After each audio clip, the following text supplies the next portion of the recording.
ஒரு முழு பட்டு சேலை. ஆனால் அது தீப்பெட்டிக்குள் அடங்கிவிடும் என்றால் நம்ப முடிகிறதா? அந்த அதிசயத்தை நிகழ்த்தி அனைவரின் கவனத்தையும் ஈர்த்துள்ளார் தெலுங்கானா மாநிலம் சிரிசில்லாவை சேர்ந்த கைத்தறி நெசவாளர் ஒருவர். கைத்தறி நெசவின் நுணுக்கத்தையும் தனது பக்தியையும் இணைத்து தீப்பெட்டி அளவுக்கு மடித்து வைக்கக்கூடிய மிக மெல்லிய பட்டு சேலையை அவர் உருவாக்கியுள்ளார்.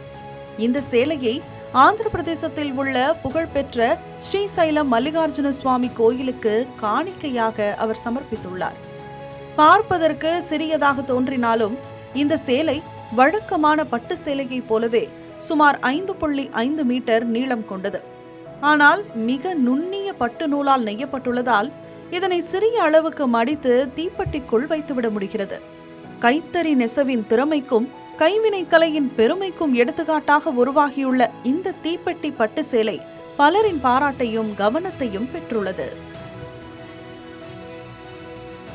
தமிழ் ஜனம் சேனலை சப்ஸ்கிரைப் பண்ணாம பார்த்துட்டு இருந்தீங்கன்னா மறக்காம சப்ஸ்கிரைப் பண்ணிடுங்க.